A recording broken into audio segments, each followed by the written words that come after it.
Good afternoon. Welcome to this week's edition of the Webster Tarpley program here on Unbound Radio.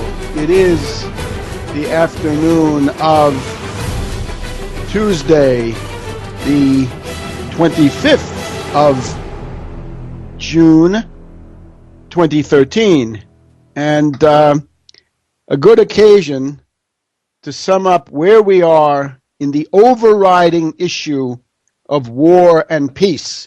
As I have been stressing for the past several weeks, the main issue of the historical moment we're in, and it can be a decisive one, is not programs started under the Bush administration for domestic spying. We've been living under those programs now for the best part of a decade, and somehow we seem to have survived. Those programs are not new. The PRISM is not new. The warrantless wiretapping or warranted wiretapping is not new. All the variations on those themes are not new. But they have a kind of a prurient appeal, I guess, in some quarters. But the main issue right now, which will decide the future for civil liberties and everything else, is war and peace. And the bottom line is, start a war with Syria, and you can forget everything you want. You'll lose your civil liberties, you'll lose your economic rights, you'll lose your standard of living.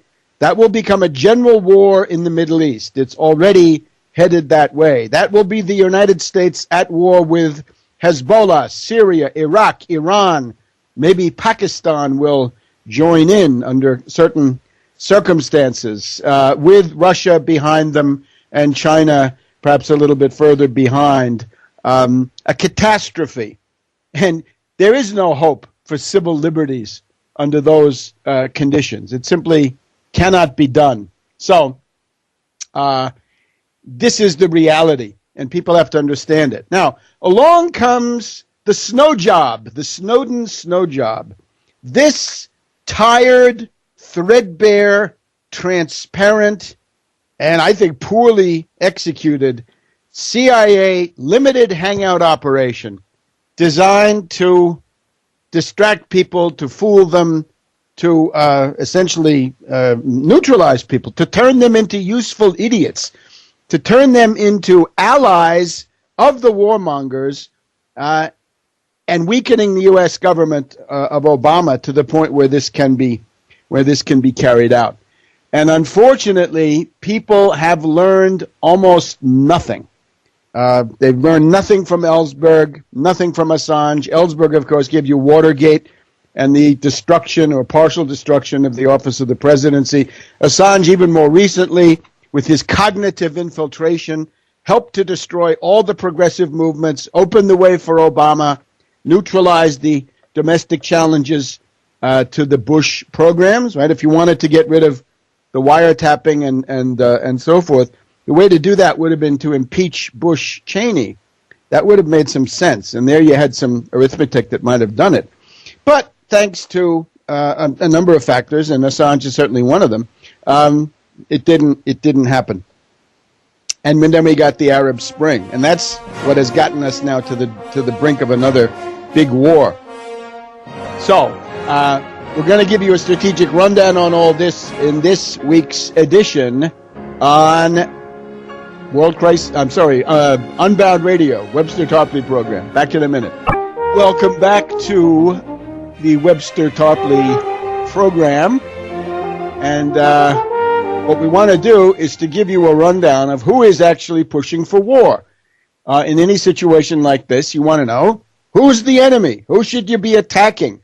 Who do you want to counter in all of this? And the most, I think, the most ignorant, the most obviously wrong assumption is that that's Obama, right? But unfortunately, we got a lot of libertarians, so-called, a lot of Austrian crackpots who are obsessed with their hatred of Obama in the same way that they were obsessed with their hatred for Clinton.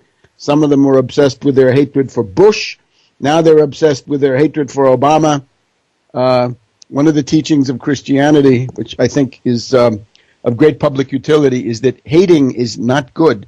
You shouldn't do it. But blinded by hate, many people are, and now they're increasingly joined by left liberals, the former dupes of Obama, the ones I tried to warn with not one but two books in the pre-election phase of 2008. Don't put Obama in, or things will get worse. And now things have gotten worse.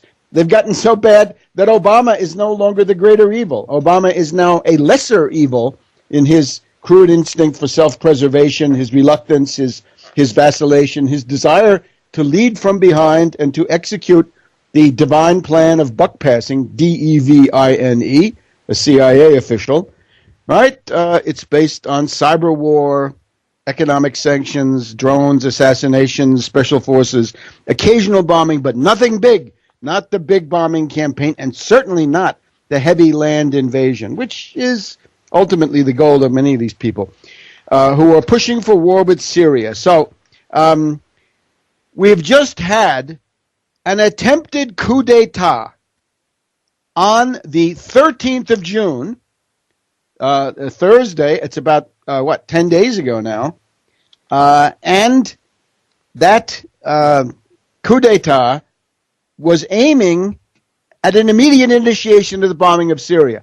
And we have left liberals and libertarians who seem to know this, some of them do, and they say, oh, that's not important. I don't care about a coup d'etat. I don't care about bombing Syria. I don't care about a regional war in the Middle East. I don't even care about a world war.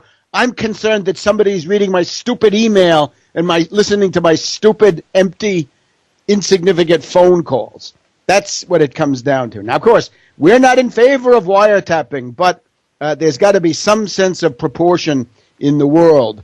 And again, whatever you think you're going to fight for directly against wiretapping, if an outside event like the Syrian war takes place, you can forget whatever it is you thought you were trying to assure yourself, right? It's all going to go by the boards.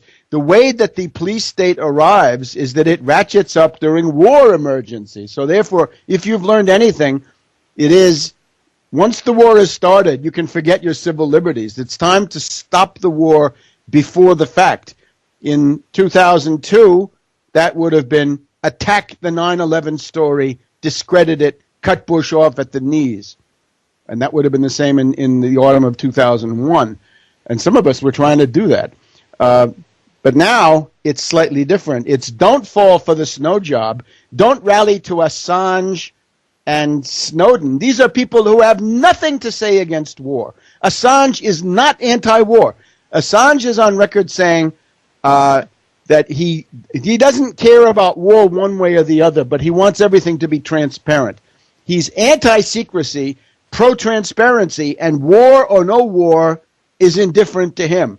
And with Snowden, we don't hear Snowden telling us anything about how Libya was destroyed or the schemes of Ben Rhodes and others against Syria, things that would be absolutely timely and would convince, at least go some ways towards convincing us of his good faith, at least on those particular revelations. He's got nothing on it, and of course nothing on 9/11. So let's go back to Thursday. I'm sorry, or was it Wednesday? Let's see.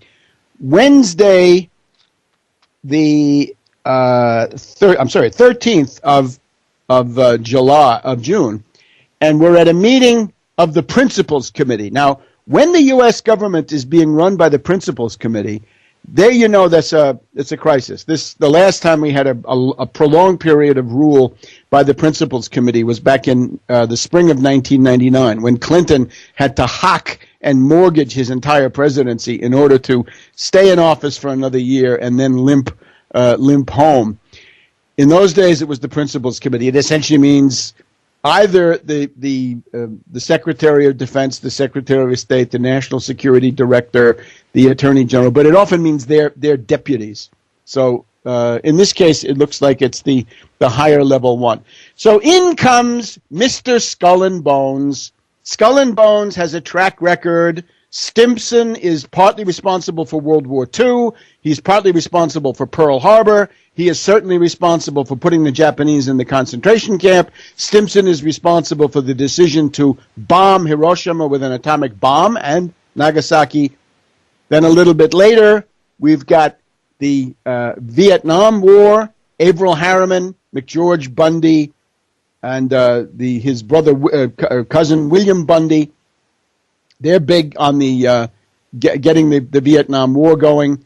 And then, of course, we've got Bush the Elder starts the first Gulf War. Bush the Younger starts the second Iraq War. What's the common denominator? They're all from Skull and Bones, so much so that when Kerry came in, I put out an essay. You can read it at tarpley.net on precisely this very, very sensitive issue, right? If you put Skull and Bones into the government, you're liable to get a war. Obviously very bad for Obama to do this, but, you know, blackmail and other stuff, who knows what goes on behind the scenes. Obama was coming out of an attempted coup d'etat last September, October, November, December, which most of our libertarian and left liberal heroes are still incapable of having understood. They haven't identified it yet. Maybe in another decade or two. All right, so at the Principals Committee meeting, and we're quoting here from an article in Bloomberg News. It's by Jeffrey Goldberg. Now, Jeffrey Goldberg is generally a pro-Israeli writer. I think he's usually associated with the Atlantic Monthly, if I'm not mistaken. But this Goldberg is pro-Israeli, so I think he is not happy with this outcome. He would have wanted something else. He's putting it out perhaps to get more momentum so that Kerry can try this the second time. And here's the heart of the matter. At a principals meeting in the White House Situation Room, Secretary of State John Kerry began arguing vociferously for immediate U.S. airstrikes against airfields under the control of Bashar al-Assad, specifically those fields, bases that the Syrian government has used, allegedly now, we're already in the realm of myth, to launch chemical weapons raids against rebel forces. So, what happens? The chairman of the Joint Chiefs of Staff, Dempsey, speaks up. Now, who is Dempsey? Dempsey is Obama's guy. Obama needed a general to promote and make great, and the main qualification would be, you're not Petraeus, you're not McChrystal, you're not part of the Petraeus coup clique, the putschists, the people who are interested in some kind of an overthrow of the government and Bonapartist or semi-dictatorial rule. So this is Dempsey. He is the anti-Obama. He's Obama's guy in the same sense that Hagel and Clapper are Obama's guys, whatever their merit. And their merit is not great. But here, Dempsey does a service to all of us. The usually mild-mannered Army General Martin Dempsey spoke up loudly. According to several sources, more than one, Dempsey threw a series of brushback pitches at Kerry, demanding to know just exactly what the post-strike plan would be, and pointing out that the State Department did not fully grasp the complexity of such an operation. Dempsey reminded Kerry that the Air Force could not simply drop a few bombs, fire a few cruise missiles at the targets inside Syria.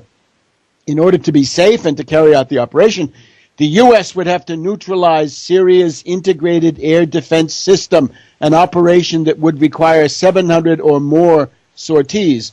Put the accent on more. And how many planes lost? We'll be interested to see. At a time when the U.S. military is exhausted and when sequestration is ripping into the Pentagon budget, Dempsey is said to have argued that a demand by the State Department for precipitous military action in a murky civil war was not welcome. Well, good. Those are cogent and relevant points. So Dempsey, at least, is certainly the lesser evil here. And as this article goes on, the officials who were in the meeting say that Kerry fought back, but the State Department has no entrance strategy, no exit strategy, and no estimate of the consequences.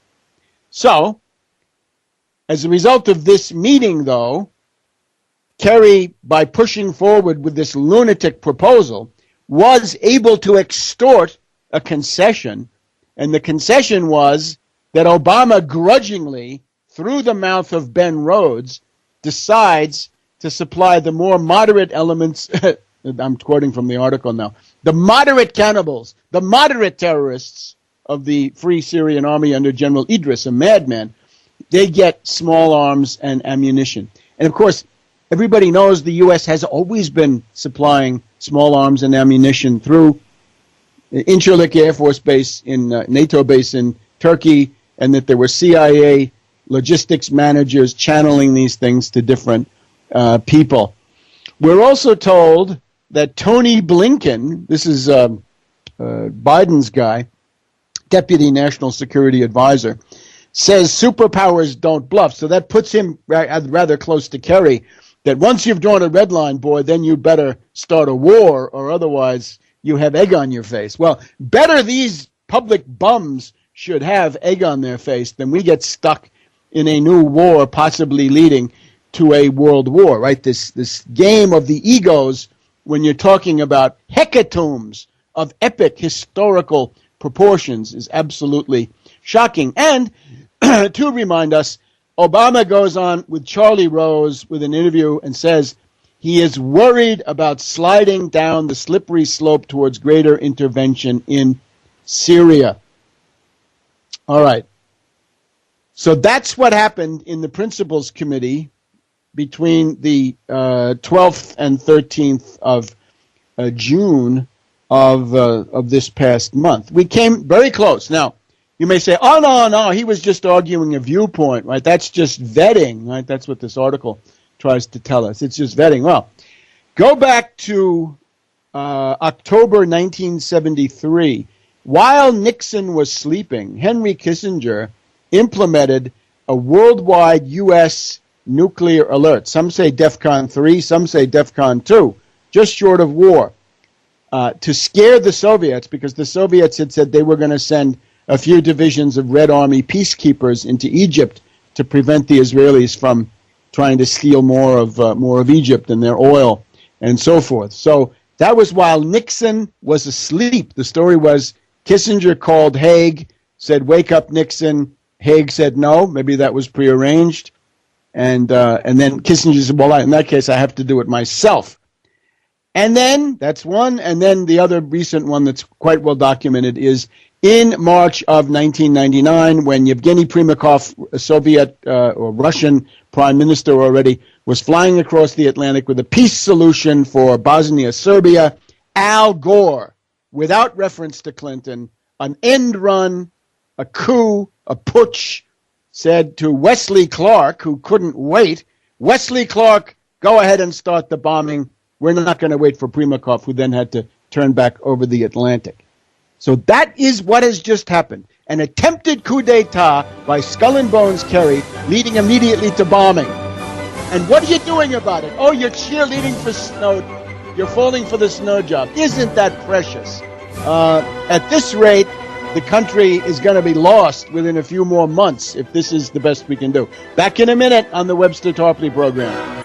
Welcome back to the Webster Tarpley program. It's the afternoon of Tuesday, the 25th of June, 2013. We are in the midst of the 150th anniversary of the Gettysburg campaign and of the Vicksburg campaign. And where I am now in the D.C. area, this was crossed over by the rebel army as well as by the United States Army. Various cavalry thrusts were going on. So we're right in the middle of the decisive phase of the Civil War. And we are reminded with that Supreme Court decision today, if you disallow the historical pattern of racial discrimination in not only southern states, but this applies to a number of other places which are not in the South at all, the former Confederate states. Outside of the former Confederate states, what you're doing is allowing those people to do one trick after another. In other words, if you can't review it before it's implemented, they can send up one absurd scheme, use that for the election this year, by the time it's been struck down, they've got another one, and it just never ends. In other words, it's like Snyder in Michigan, right? He's got one emergency manager law. The people vote that one down, and before you turn around in 2 weeks, he's got another one, slightly different, so he can keep doing it, right? Even though the will of the people has been clear. And it shows how alive the issues of the Civil War are. I always have to laugh when people say, oh, the remedy for 1984 is 1776. Yes, but the remedy for 1984 is 1776 and 1865, the end of slavery and the breaking of that slavocrat, treasonous, pro-British, Southern imbecile oligarchy, which seems to attract the nostalgia of so many. Anyway, here we go. The 1 week after the fall of Qusair, when Qusair fell, I told you this was going to be a big deal. The fall of Qusair on Wednesday, the 5th of June, world historical turning point. It means the death squads in Syria are on their way to getting mopped up, wiped out, annihilated, get it? Liquidated. And by Wednesday, June 12th, Skull and Bones Kerry is already trying to launch a bombing campaign to save those death squads from destruction. And in town that day, let's not forget, Perfide Albion, the British are in town. Foreign Secretary Hague, that guy, the bald guy who looks like Mr. Clean, who loves to hear the sound of his own voice. You know the one. So he's in town, and he's obviously pushing for the coup. So Kerry of Skull and Bones pulls his act together and tries to launch the coup. But it's blocked, I wouldn't really say by the Pentagon, although I hope there are people in the Pentagon who are opposed to Petraeus and to that clique and who really don't want another war at this point, right? You can break the United States military, break the U.S. Army, Navy, and Air Force if you insist on more of this adventurism. But the thing is stopped by Obama loyalists. That's the point. Now let's just take a look at some of the other people, the other forces that are trying to push Obama into something he doesn't want to do. And let's just pause. If you have to have Kerry try an end run, and if the end run, the coup, the putsch, through the Principals Committee on the Al Gore model or to some extent on the Kissinger model of 1973, if you have to do that, it means you do not have Obama in your pocket. Obama is not won over to the cause of a big war where his future is on the line. I agree. I don't think Obama cares about the United States. He cares about Obama. He cares about not being impeached. He cares about other things, right? Other unpleasant things that might follow impeachment, given the lunatic nature of the Republicans. So the fact that this incident has occurred is a crucial experiment. It shows that the thesis of those low information websites, those poorly informed characters, they think Obama's the main warmonger. He's clearly not. There are others who are much worse warmongers that deserve your attention. And back in a minute on the Webster Tarpley program. Welcome back to the Webster Tarpley program here on Unbound Radio. We're just going through the identities of the actual warmongers. Obama is not the main warmonger. Obama has very limited goals. They mainly have to do with the self-preservation of Obama, but there is very little appetite for another large-scale foreign adventure, just as the Iraq one has been ended, as the Afghan one is winding down amid obvious disarray, failure, chaos, and so forth. And he's even talked about repealing the authorization to use military force. And every time I say it, I got to remind you, I mean the post-9/11 authorization, the blank check for war and dictatorship that Ron Paul voted for. If you want courage, you find Barbara Lee, the black congresswoman from Texas. She voted against it. Ron Paul, no guts, a gutless wonder. He was for the war in Afghanistan before he was against it. So what does this leprechaun want from our lives. So we've just been going through the attempted coup d'etat by Kerry on the afternoon of Wednesday, the 12th of June, 1 week after the fall of Qusair. Kerry, presumably goaded by Hague, the British Foreign Secretary, tries to get the U.S. government to start bombing in the same way that Al Gore had done that in 1999. Now, in addition, this was the sort of U.S. level attempt. This had been, this was followed by an attempt to do the same thing at the G7 in Northern Ireland. Now, here, this is very well documented. This is a front page story in the London Times, and it says, David Cameron, the Prime Minister of Great Britain, at the G7, not the G8. He didn't ask Putin to join in. He didn't do that. He only circulated this to the NATO people, who are the G7 in effect, and the perhaps the Japanese, but certainly the NATO parts of the G7. Cameron had a plan to assassinate President Assad of Syria, a plan for murder, for an assassination of the head of state. I wonder if he's got any 00 operatives that can come around and do that. This used to be illegal.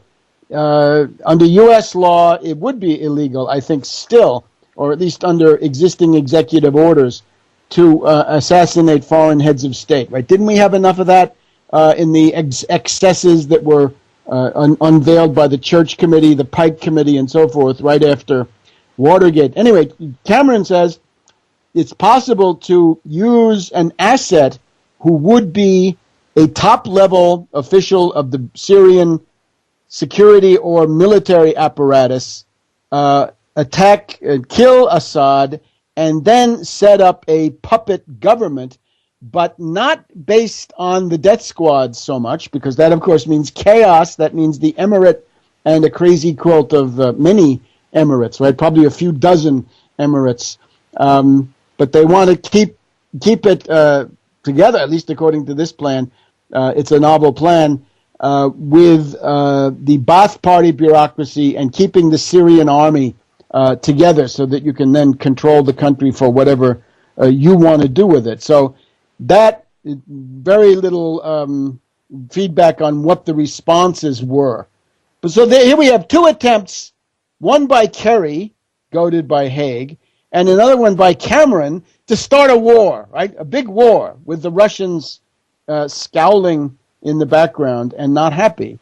And I'm amazed, again, the libertarians and the left liberals converging in imbecility once more. They're concerned with Snowden. Oh, yeah, because Rand Paul says Snowden is a hero. Oh, of course, he's a great guy. You're going to see a lot of these, the right-wingers, right, the reactionary libertarians will back off as it's clear that Snowden is sashaying through China and Russia. But let's continue with our own argument here. We've heard from Kerry, we've heard from Cameron. They want war. They want an immediate attack on Syria. Obama doesn't. Here's another one. This is a real treacherous one. Clinton, Bill Clinton at the, I guess it's the Clinton Global Initiative, around the middle of the month, says, oh, Obama, if you just sit there and you don't do anything about Syria, you're going to be a wuss. You're going to be a total wuss. Now, that is a very low blow. Clinton knows it. This is one of the things that got Obama to the point of essentially enabling the arms shipments that have been going on and now are going on officially, I would say, but that's about it. Clinton is concerned with the future of Clinton, but also of Hillary Clinton, and that means the presidency, and that means lots of money. So I would say this is a bid by Clinton to say, perhaps to somebody like Sheldon Adelson, right, some multi-billionaire obsessed with the status of Israel, a Zionist, if you like.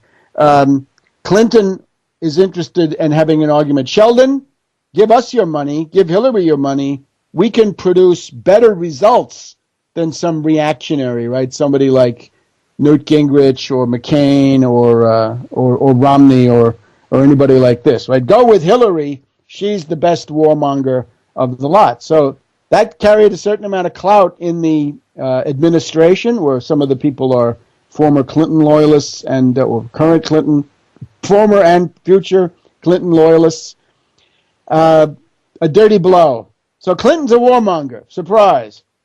McCain went to Syria. Remember, he crossed the border from Turkey illegally and cavorted with top terrorists. One of them had been involved in the kidnapping of Shiite pilgrims, right? People there to visit the shrines.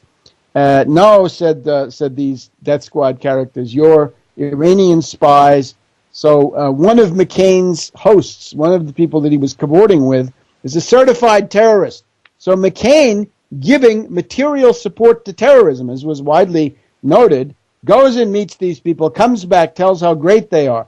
Seconded, of course, by Lindsey Graham. These are the two amigos. And then there's that awful war crone, Kelly Ayotte of New Hampshire. These can be relied on to spread as much blood around, not wealth, but blood. And then you've got the neocons, right? Needless to say, those, again, most obsessed with the Israelis. Charles Krauthammer had a piece in the Washington Post last week, which is all about how the U.S. is diplomatically non-existent, impotent, marginal, irrelevant, impotent in the Middle East. He mocks the fact that the U.S. no longer has a large base nearby. He basically says, Obama, you blew it. You should have kept bases in Iraq for precisely a moment like this, so you could have new aggression based on old aggression. And he mocks the idea that you can put a few Patriot missiles and a few F-16s and 1,000 soldiers into Jordan and try to influence events from there. So Krauthammer, the Weekly Standard, you know the Standard people, but also the David Ignatius types and the Jim Hoagland types. In other words, the sort of center oligarchs, centergarchs, warmongers to be sure, close to the State Department, close to the CIA or parts of it. The Weekly Standard. And again, you know these people. And then, of course, the French government, right? Hollande and Fabius. Hollande and Fabius, the Vichy-Soir nostalgics. And their idea is that they will be the beneficiaries, right? Because they are the colonial power of Syria well into the mid-1940s, after the Second World War. They were still there, eventually forced out. So that's pretty much it. And, of course, Netanyahu, we can assume, and his group and his generals and his spooks, they're all part of it. So if you're looking for somebody to attack, if you want to impeach somebody, it's not Obama. No, surprise. Open your eyes, dummies. It's Kerry. How about impeach John Forbes Kerry? Impeach the skull and bones Secretary of State. This makes sense. This is politically smart. This gets you somewhere. This identifies the most dangerous enemy, right? Like in World War II, what's it going to be? Japan first or Germany first? It's clearly got to be Germany first. Doesn't mean you like Japan. It just means Germany first. Obama, I'll give you a lot, as I have already with 2 books, trying to keep him out of the White House and pointing out that he does. It's all based on drones, assassinations, cyber warfare, economic warfare, but buck passing. He wants France to attack Libya. He wants Turkey to attack Syria, not the U.S., whereas the French and the British want the U.S. to do the dirty work, and then they get the benefits. So it's a very, very cynical war coalition, as they always are. Now, this also points us to an interesting thing. The realignment in the post-Qusair period, just to handle this before we come back to the U.S. domestic. Turkey, we're told that the Turkish government of Erdogan is now competing with Obama when it comes to leading from behind. They don't want to be out in front. Erdogan has been scared by these street demonstrations, right? It's not so much around the park. The park is for the golden youth and the computer-savvy rich kids of the capital. But the people that really got this going were in southern Turkey, and their main beef was, we don't want these death squad guys here. Get al-Nusra out. Get these killers out of here. Send them back to Chechnya, to Libya, wherever they come from. Erdogan does not want to inflame this anymore. And he knows if he attacks Syria, if anything big happens along those lines, he'll have the Turkish Alawites up in arms. He'll have the Turkish Christians up in arms. He'll have all kinds of people. The Kurds will take advantage to assert more independence and autonomy than they already have. Then you look at Jordan. The king of Jordan is scared out of his wits, right? He says, Obama, please leave these troops here. Leave me some missiles. Leave me some planes. Hamas splits into two parts. It's amazing. Haniyeh is a traitor.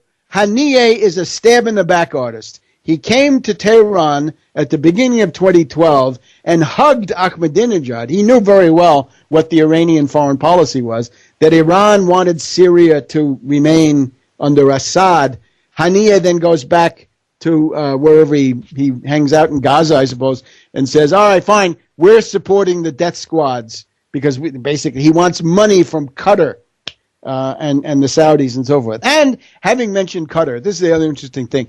Today, the emir has quit, the old king, the old emir, and now we've got a new generation of Thanis coming in.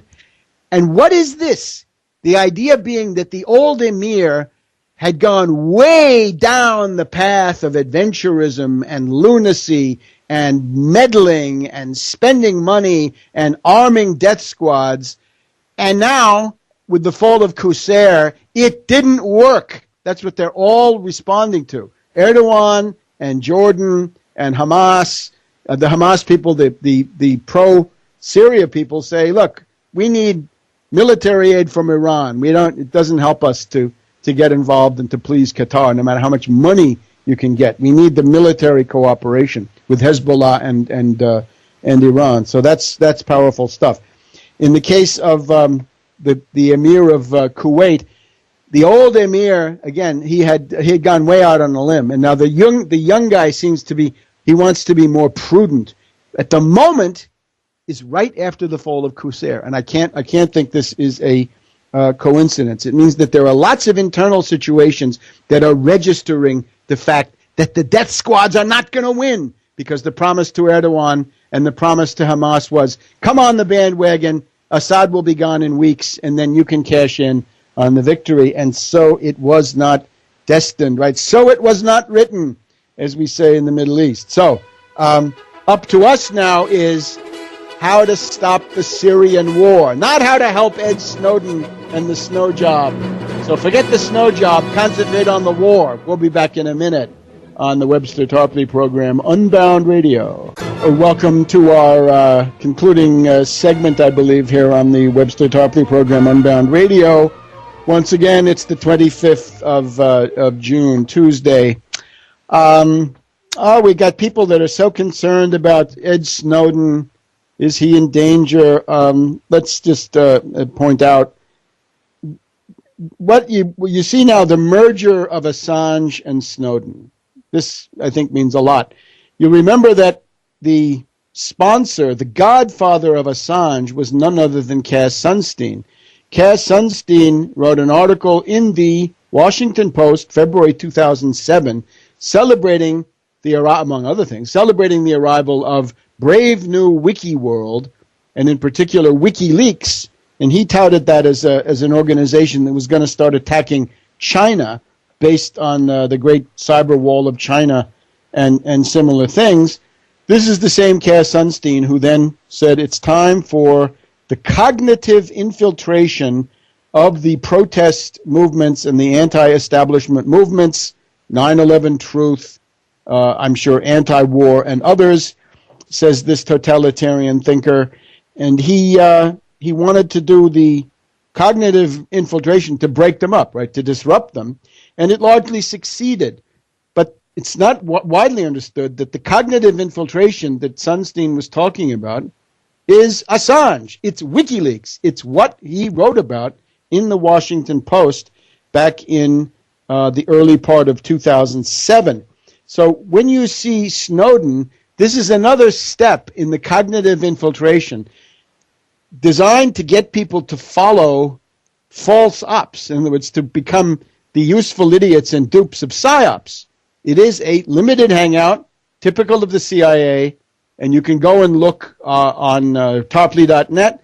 I've got a sort of a cognitive, an epistemological article.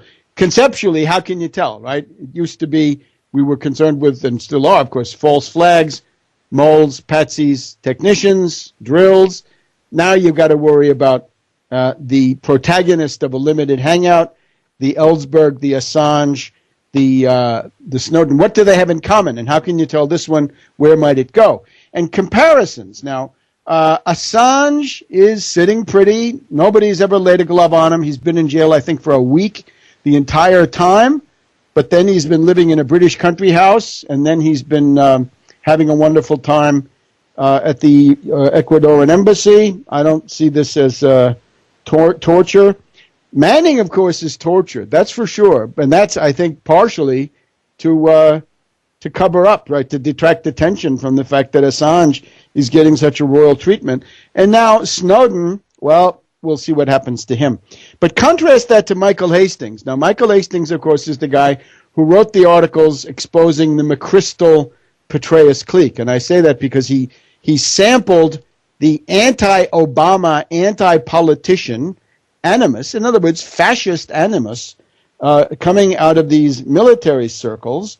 He took down McChrystal's career. He obviously created problems for Petraeus, and his last activity was to work with Jill Kelly down there in Tampa. You remember her. She was involved with General Allen and with Petraeus and with others.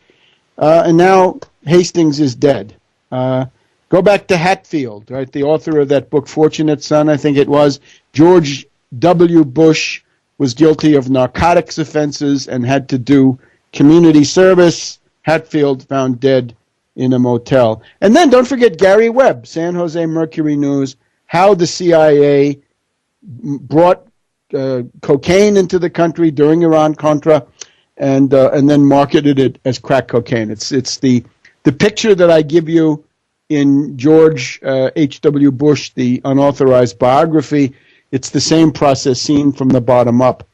So contrast the celebrity, glamorous whistleblowers, Assange and Snowden, to somebody who has really done damage to the establishment. Hastings, I think Hatfield too, and certainly Webb, and their common denominator is they all get killed.